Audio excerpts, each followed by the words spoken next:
Zara stood in the dark tunnel beneath Kytha Prime, her small hands working quickly on the broken waste processor. The machine was twice her height, like everything else on her world. She had to climb a ladder just to reach the control panel. Her people, the Kytherians, were all tall and strong. The shortest adult was 6 feet. Most were 7 feet or more. Zara was only 4 feet tall, even though she was 25 years old.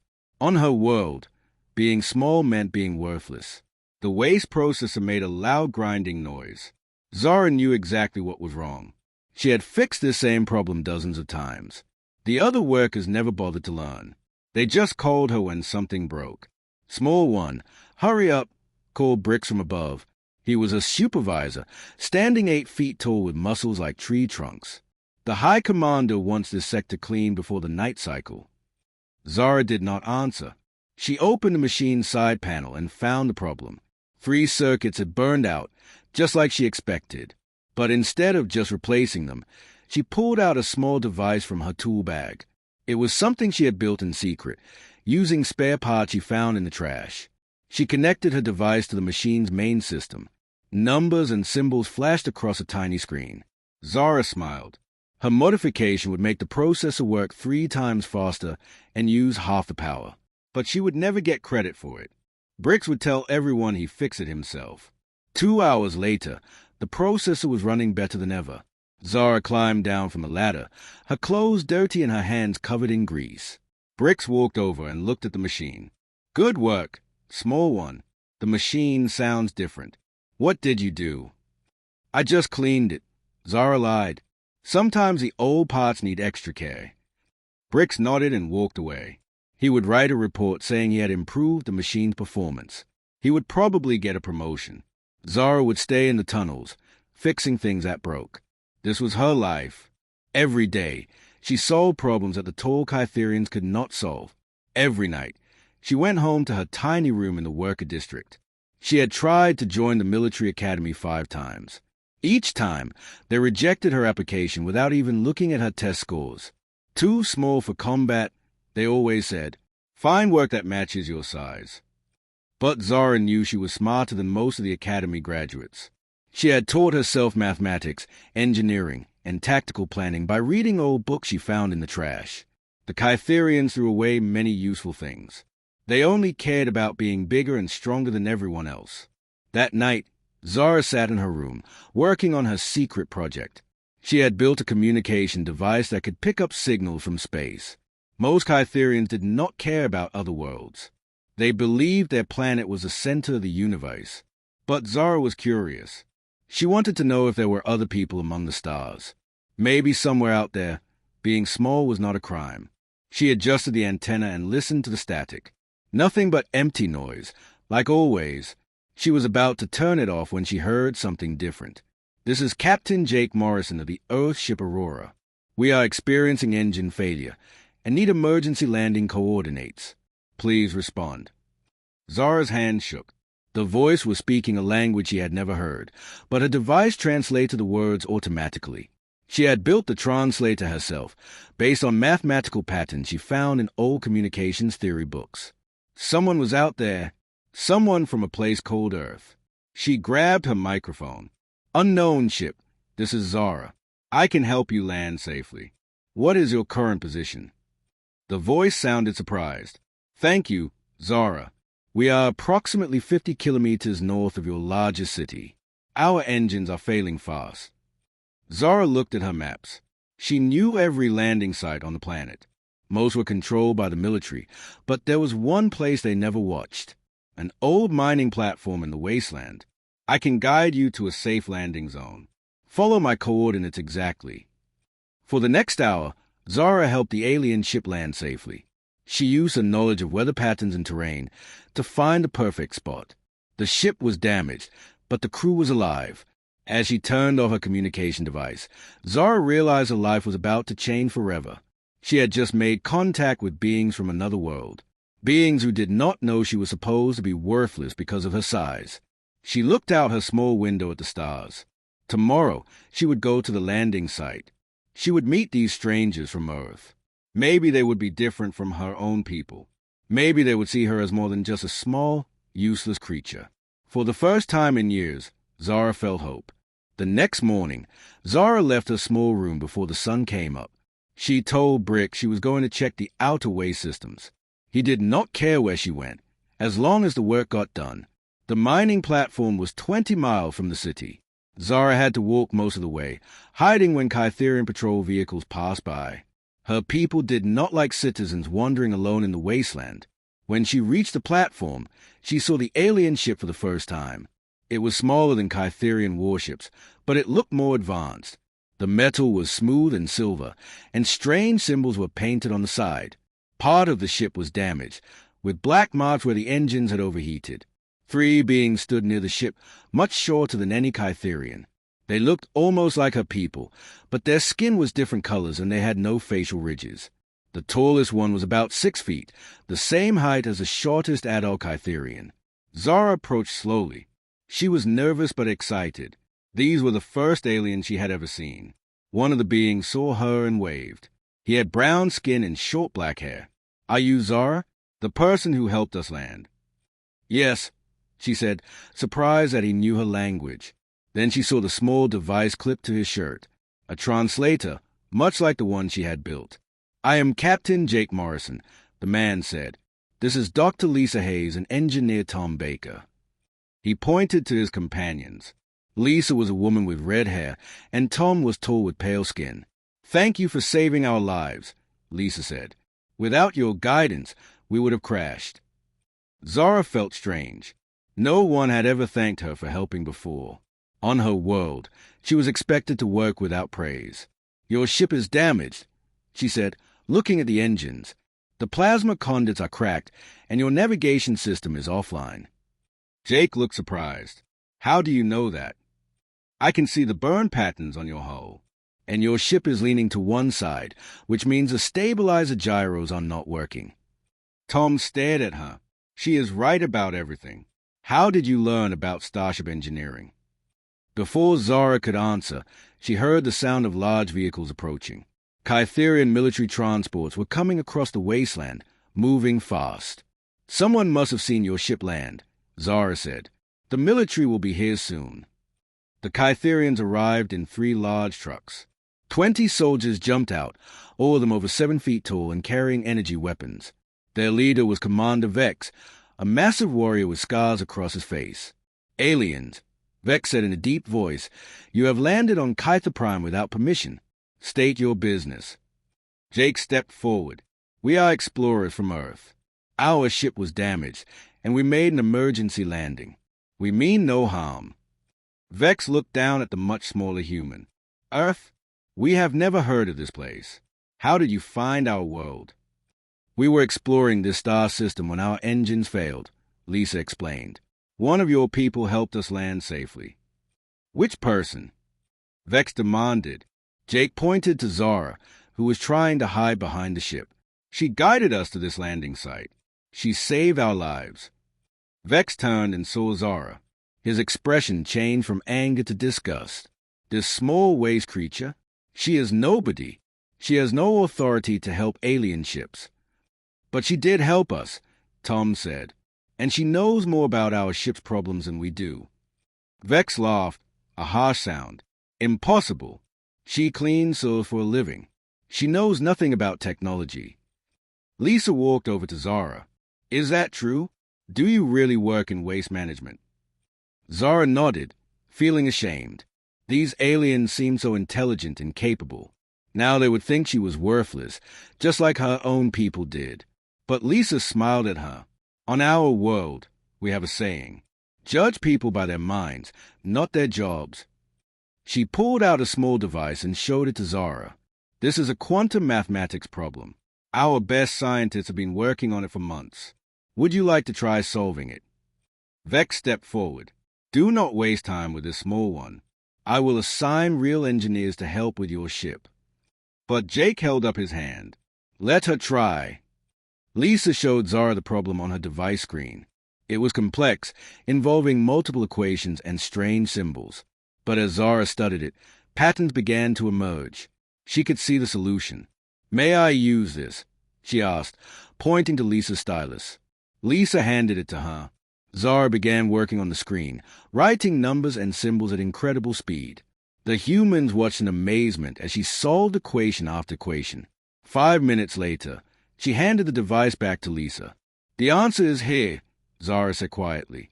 Lisa looked at the screen. Her eyes grew wide. "Tom, look at this." Tom examined Zara's work. "This is brilliant. She found a solution we never considered." Jake stared at Commander Vex. "You said she knows nothing about technology." Vex looked confused and angry. "She is just a waste worker. This must be some trick." But Lisa was already showing Zara another problem, and then another. Each time, Zara solved them quickly and elegantly. The humans began to realize they had found something extraordinary. A small person, rejected by her own people, who possessed one of the most brilliant minds they had ever encountered. 2 hours later, a massive transport ship landed near the mining platform. The ground shook as the enormous vessel touched down. From its cargo bay emerged High Commander Vox Talanis, the most powerful military leader on Kytha Prime. Vox stood 8.5 feet tall, with arms like steel beams and a voice that could shake mountains. His black armor was covered with medals from 100 battles. When he walked, lesser Kytherians moved out of his way without being asked. "So these are the aliens," Vox said, looking down at the humans. His voice was deep and threatening. "Small creatures from a world called Earth." Jake stepped forward, trying not to show fear. "I am Captain Morrison. We come in peace and only seek to repair our ship." Vox circled around the humans like a predator studying prey. "Commander Vex tells me you think our waste worker helped you. This is amusing." He gestured toward Zara, who was standing as far away as possible. "This small creature is barely useful for cleaning tunnels. Yet you believe she understands Starship technology." Lisa spoke up. "She solved complex mathematical problems that our best scientists could not solve." Vox laughed, a sound like thunder. "Impossible. Small ones have small minds. It is the natural order." He turned to Commander Vex. "Bring our real engineers. Show these aliens what true Kytherian intelligence looks like." Soon, 3 Kytherian engineers arrived. They were all over 7 feet tall, with advanced degrees from the best schools on their world. Their leader was Engineer Prime Corax, a giant of a man with a reputation for solving impossible problems. "These aliens need help with their primitive ship," Vox announced. "Show them how superior minds work." Corax and his team walked around the Aurora, examining the damage. They used scanning devices and took many measurements. They spoke in technical terms and acted very important. "The problem is obvious," Corax declared after an hour. "The plasma matrix has collapsed due to insufficient thermal regulation. We will need to rebuild the entire engine core." Tom looked confused. "But that would take months. And we do not have the right materials on this planet." "Then you will wait," Vox said, "or leave without your ship." Jake had an idea. He pulled out a datapad and showed it to the Kytherians. "Before we decide, could our engineers help us with this navigation problem? It has puzzled our mathematician for years." The problem appeared on the screen.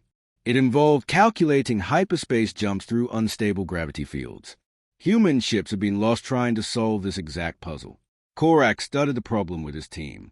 They worked for 2 hours, using advanced computers and consulting reference books. They argued among themselves and tried dozens of different approaches. "This is very complex," Corax finally admitted. "We would need more time and better equipment." "How much time?" Lisa asked. "Perhaps several days. Maybe weeks."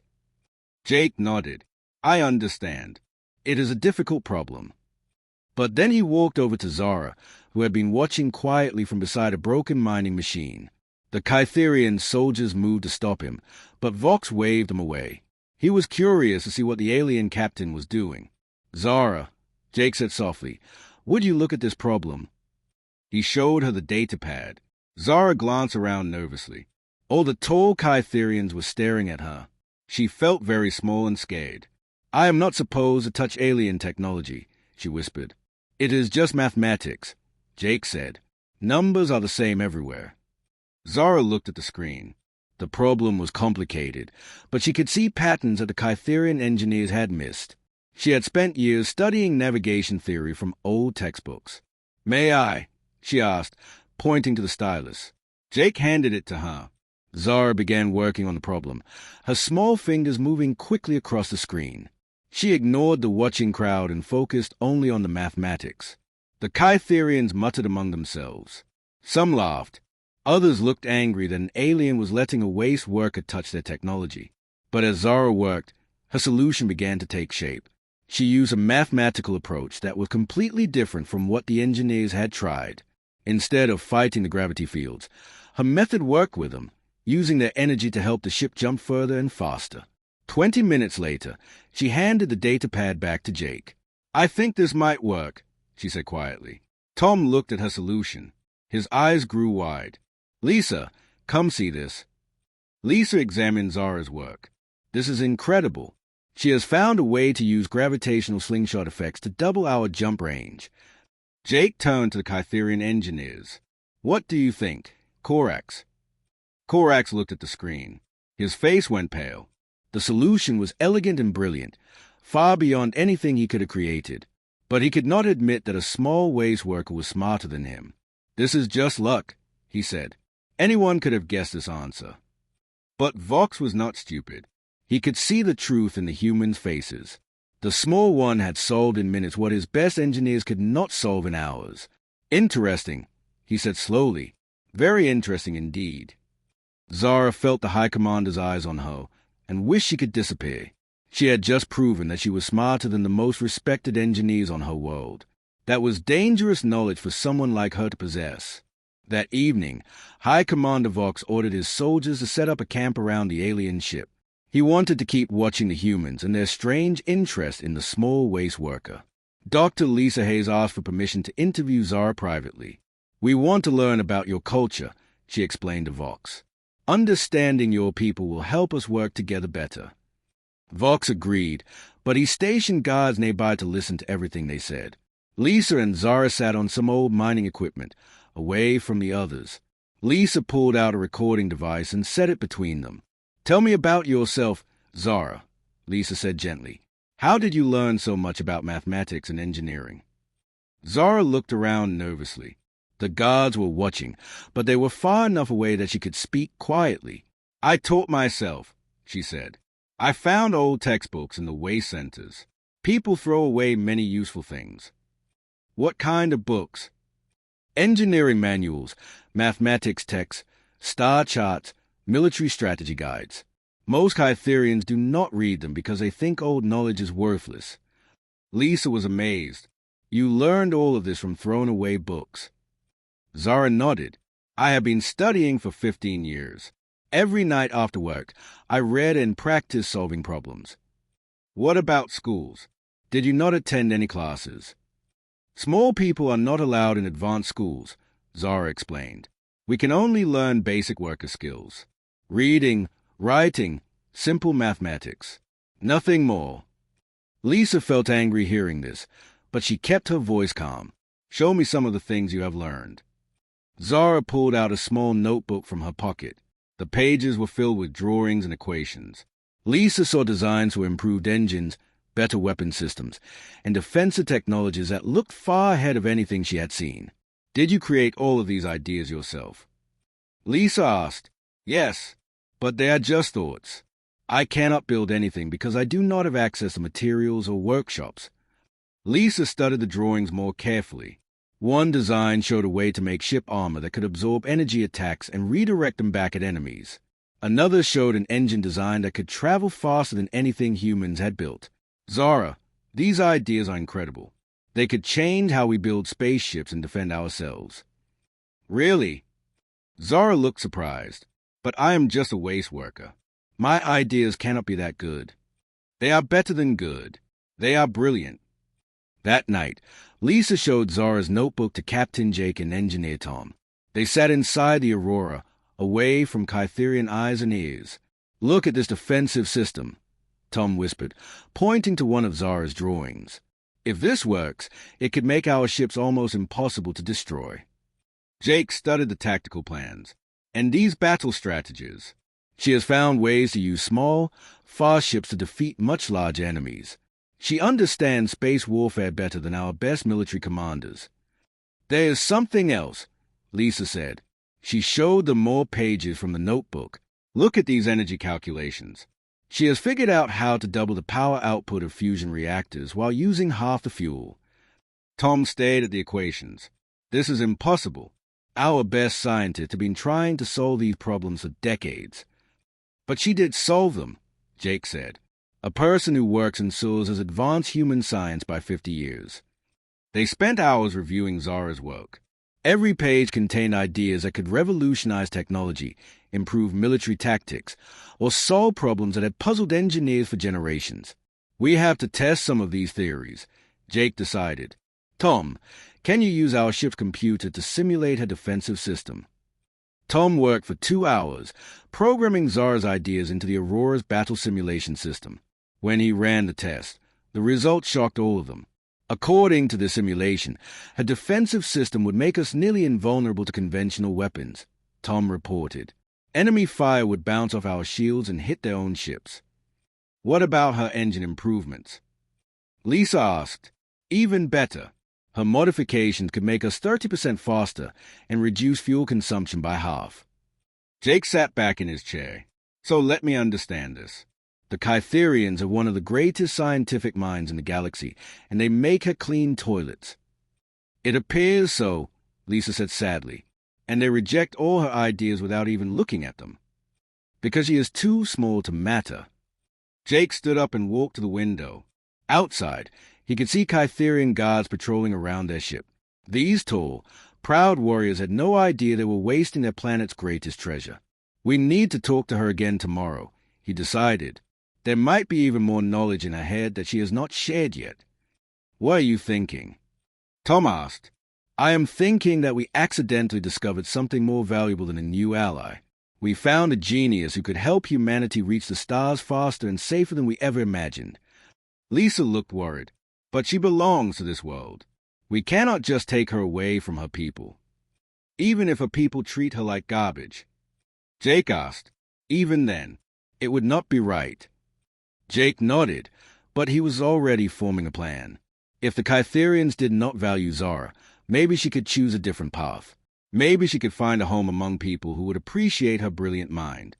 But first, he needed to learn everything she knew, for humanity's sake, and for her own. The next morning would bring new tests, new discoveries, and new dangers. Because High Commander Orcs was also beginning to understand just how valuable the small waste worker really was. The next morning, Captain Jake Morrison asked to speak with Zara alone. High Commander Orcs was suspicious, but he allowed the meeting under heavy guard. Jake and Zara walked to a quiet spot near some old mining equipment. The guards watched from a distance, but they could not hear the conversation. Zara, Jake began carefully, I need to ask you something important.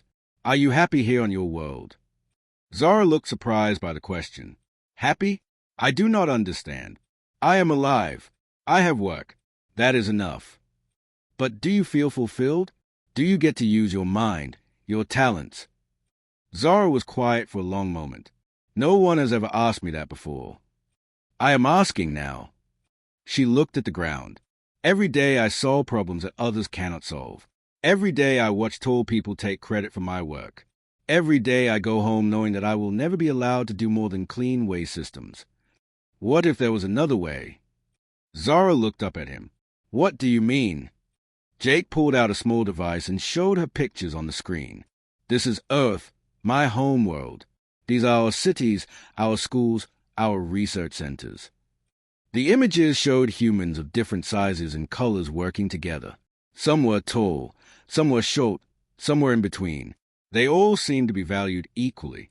On Earth, we judge people by their abilities, not their height, Jake explained.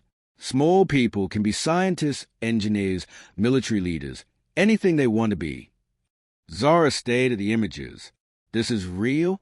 Small people can be important. Very important. Some of our greatest discoveries were made by people shorter than you. Jake showed her more pictures. This is Dr. Anakim, one of our top physicists. She is only 4 feet tall, just like you. She designed the engines that power our fastest ships. And this is General Marcus Webb, our finest military strategist. He is 5 feet tall, but he has never lost a battle. Zara could not believe what she was seeing. These small people are respected. They are heroes. They are celebrated. They have statues built in their honor. Jake put the device away and looked directly at Zara. I want to offer you something. Come with us to Earth. Live in a place where your mind will be valued. Work with people who will appreciate your genius.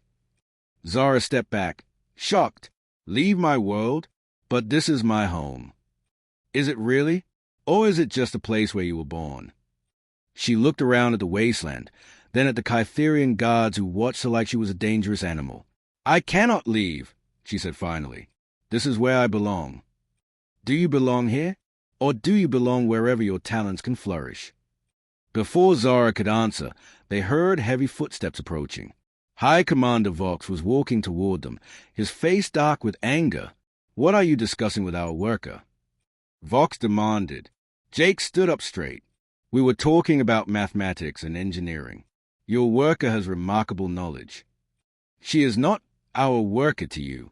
She is property of Kytha Prime, and I have been watching you fill her head with strange ideas. What ideas? Ideas about leaving this world. Ideas about being important. Vox moved closer to Jake, using his huge size to intimidate. She is staying here. She belongs to us. People do not belong to governments, Jake said firmly. They belong to themselves. Vox laughed coldly. Perhaps on your weak little world. But here, small ones serve their betters. It is a natural order. He turned to Zara, who was trembling with fear. You will forget these alien lies. You will return to your duties and never speak of leaving again. What if she chooses to leave? Jake asked. She has no choice. I am declaring her a protected citizen. She cannot leave Kytha Prime without government permission. And if we request that permission? Request denied. Jake felt his anger rising. You are keeping a genius trapped in Suz because she does not fit your ideas about proper height. I am maintaining order. Small ones who get big ideas become dangerous. Dangerous to whom? To everyone. If small ones think they can be equal to tall ones, our entire society will collapse. Jake realized he was seeing the true face of Kytherian civilization. They were not just prejudiced against small people.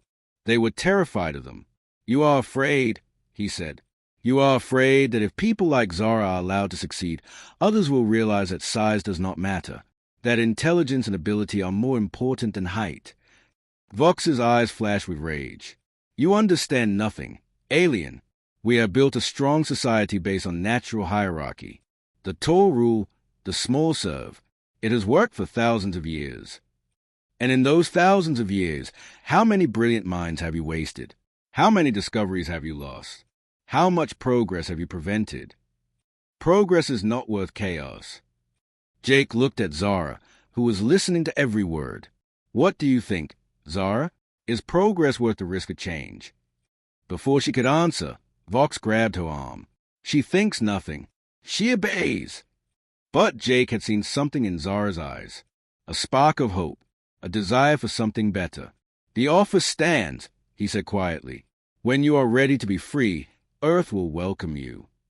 Vox dragged Zara away, but she looked back at Jake with an expression he would never forget. It was the look of someone who had just learned that another life was possible. That night, as Jake lay in his bunk aboard the Aurora, he made a decision. They would find a way to give Zara the choice she deserved, even if it meant risking everything. 3 days passed with growing tension. High Commander Vox placed more guards around the Aurora and forbade any further contact between the humans and Zara. But Jake Morrison was not giving up. Late at night, he used the ship's communication system to send a secret message. He aimed it at the waste processing facility where Zara worked, hoping she would hear it on her homemade radio. Zara, this is Jake. If you can hear this, tap twice on metal if you want our help. We have a plan. In the dark tunnels beneath the city, Zara was working alone on a broken water recycler. She heard Jake's voice through her hidden earpiece and looked around carefully. No other Kytherians were nearby. She picked up her metal tool and tapped twice on the pipe beside her. Miles away, Jake smiled when he heard the response through his equipment. Good. Tomorrow at dawn, there will be an emergency in Sector 7 of your facility. When the alarms sound, go to the old maintenance shaft near Tunnel 12. We will be waiting. The next morning, Tom Baker used the Aurora's remote systems to cause a power overload in the city's eastern waste processing sector. Alarms began ringing throughout the facility as Kytherian workers rushed to fix the problem. In the confusion, Zara slipped away from her post and made her way to Tunnel 12. The maintenance shaft was old and narrow, too small for tall Kytherian to enter easily. It was a perfect hiding place. She found Jake waiting for her with a small bag of supplies. "Are you sure about this?" he asked. "Once we leave, you can never come back." Zara looked back toward the tunnels where she had spent her entire adult life. "I have been thinking about what you showed me. About Earth. About small people being important. And I want to see if it is real. I want to know what it feels like to use my mind freely." Jake nodded. "Then we need to move fast. Tom has created more distractions, but Vox will figure out what is happening soon." They crawled through the maintenance shaft toward the surface. The tunnel was barely wide enough for them, but it led directly to the mining platform where the Aurora was parked. Above ground, Tom was busy preparing the ship for immediate departure. Dr. Lisa Hayes was downloading all of Zara's notebook designs into their computer systems.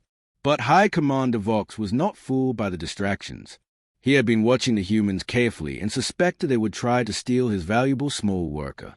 "Search the maintenance tunnels," he ordered his soldiers. "The aliens are trying to take our property."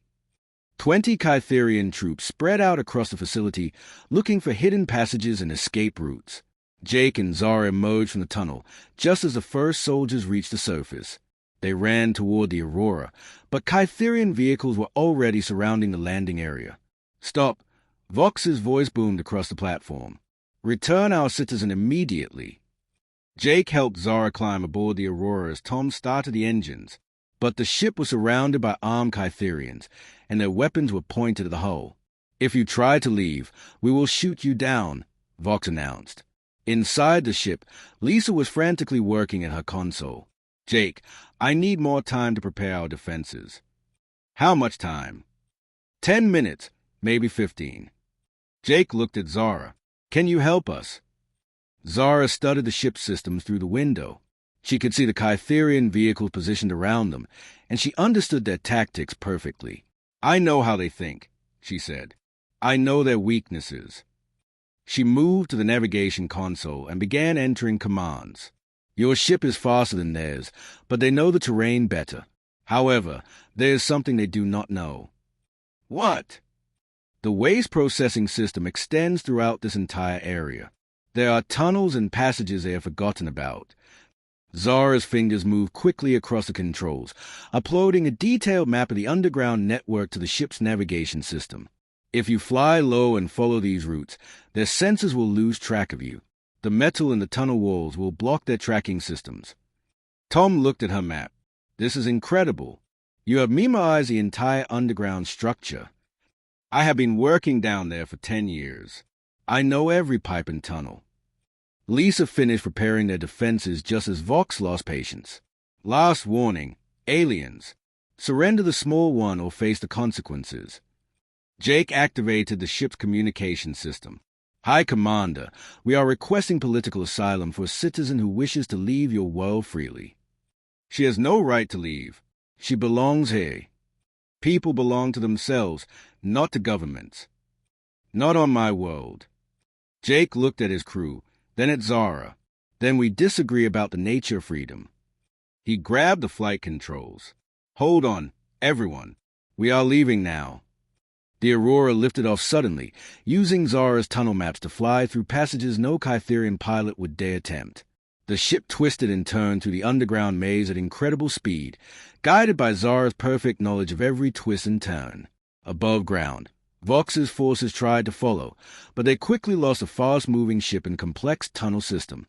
By the time they reached the surface on the other side of the facility, the Aurora was already climbing toward space. "Impossible!" Vox growled, watching the alien ship disappear into the stars. "How did they navigate our tunnel so perfectly?" Commander Vex stood beside him. "Perhaps the small one helped them."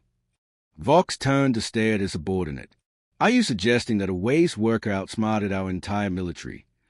Vex said nothing, but they both knew the answer. High above Kytha Prime, Zara pressed her face to the Aurora's window and watched the home world shrink behind them. For the first time in her life, she was free. 6 months later, Zara stood in the main laboratory of the Earth Defense Institute, watching human engineers build the first ship designed with her revolutionary technology. The vessel was twice as fast as any previous human ship and could defend itself against weapons that would destroy older designs. "The shield generators are working perfectly," reported Chief Engineer Karen Miller. "Enemy fire bounces right off and redirects back at the attacker, just like Zara predicted." Dr. Lisa Hayes smiled as she watched the tests. "The fuel efficiency improvements are even better than we hoped. We can travel 3 times further on the same amount of energy." Zara felt strange hearing people praise her work. On Earth, she was treated like the brilliant scientist she had always been. Universities offered her teaching positions. Military leaders asked for her advice. World governments requested her help with their defense systems. She had grown 2 inches taller since arriving on Earth, something human doctors said happened when stress and poor nutrition were removed. But more importantly, she had grown in confidence and happiness. Admiral Zara called Director Johnson from across the laboratory. "We have an urgent situation." Zara still felt surprised when people called her Admiral. The Earth Defense Force had given her the highest military rank they could offer, making her the youngest admiral in human history. She wore the uniform proudly, knowing she had earned it through her achievements, not her height. "What is the situation?" she asked. "Long-range sensors have detected a large fleet approaching Earth. The ships match Kytherian design patterns." Zara felt her heart skip. "How many ships?" "Over 200. It appears to be a full invasion force." She closed her eyes, trying not to think about what this meant. High Commander Vox had finally decided to come after her, and he was bringing an army. How long until they arrive? 18 hours. Zara looked around the laboratory at all the human engineers and scientists who had become her friends. These people had given her a home, respect, and freedom. Now she had to protect them. "Gather the Defense Council," she ordered. "We need to prepare Earth's defenses immediately." 3 hours later, Zara stood before the leaders of every nation on Earth. The huge screen behind her showed the approaching Kytherian fleet, a massive collection of warships that dwarfed anything humanity had ever built. "They are coming for me," Zara explained. "High Commander Vox cannot allow other Kytherians to know that a small person escaped and found success. It would threaten everything their society believes." President Martinez leaned forward. "Can we negotiate with them?" "No. Vox sees this as a matter of honor. He will demand my return, and when you refuse, he will try to take me by force." "Their fleet is 10 times larger than our entire defense force," Admiral Parker said grimly. "How can we possibly fight them?" Zara smiled. "The same way small people have always fought tall ones. We use our brains instead of our muscles." She activated the holographic display, showing Earth's solar system. "Vox thinks like all Kytherians. He believes bigger is always better. He will bring his entire fleet in a direct attack formation, trying to overwhelm us with superior numbers. And he will be flying directly into a trap." For the next 12 hours, Zara coordinated Earth defenses using strategies no human military leader had ever conceived. She positioned small, fast ships in seemingly random locations throughout the solar system. She set up communication networks that would confuse Kytherian sensors.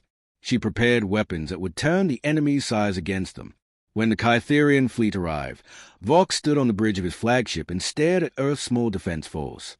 "Pathetic," he told Commander Vax. "They have maybe 30 ships to our 200. This will be over quickly. Should we demand their surrender?" Vax asked. "No. We will destroy them first, then take the small one from the wreckage." But as the Kytherian fleet moved into attack formation, Zara's trap began to work. The small human ships darted between the huge enemy vessels, using their speed and maneuverability to avoid return fire.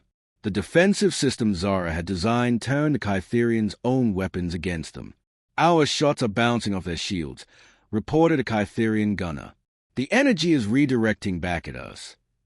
Vox watched in horror as his massive ships began taking damage from their own weapons. The small human vessels were like insects, impossible to hit but deadly in their precision strikes. "How is this possible?" he demanded. His answer came when a transmission appeared on his main screen. Zara's face looked back at him, but she was no longer the small, frightened waste worker he remembered. She wore the uniform of an Earth Defense admiral, and her eyes held the confidence of someone who had found her true home. "Hello, High Commander," she said calmly. "I told you once that small people could be dangerous. Did you believe me? Surrender now, small one, and we will show mercy." "I am not small anymore," Zara replied. "I am exactly the right size for what I do, and what I do is protect the people who saw my worth when you could not." Around them, the battle continued. Vox's fleet was losing ships while the humans suffered minimal damage. His superior numbers meant nothing against Zara's superior strategy. "Your offer to surrender is rejected. High Commander, Earth does not negotiate with those who would enslave brilliant minds." Vox's flagship shuddered as human weapons found their target. "This is impossible. You are just one small person." "Yes," Zara said with a smile.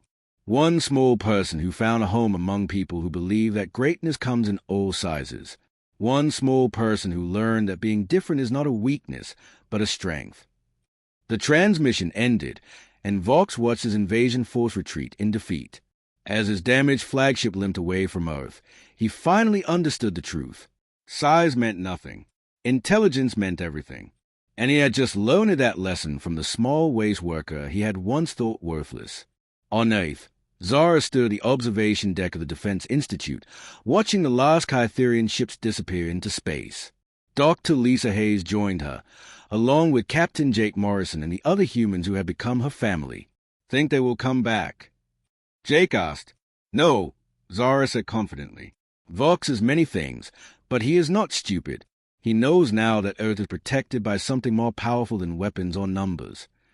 "What is that?" "The belief that every person has value, regardless of how they look or where they come from." She looked up at the stars, thinking about the small Kytherians who were still trapped in the waste tunnels of a home world, believing they were worthless because of their size. "Someday," she said quietly, "I will go back for them, not as a prisoner, but as proof that another way is possible." Lisa smiled. "And when you do, you will not go alone." Jake nodded. "Earth protects its own. And Admiral Zara, you are definitely one of our own." Zara felt tears in her eyes as she realized she had finally found what she had been searching for all her life. Not just respect or recognition, but a home where being different was celebrated instead of punished. She was no longer the small waste worker who cleaned tunnels in the dark.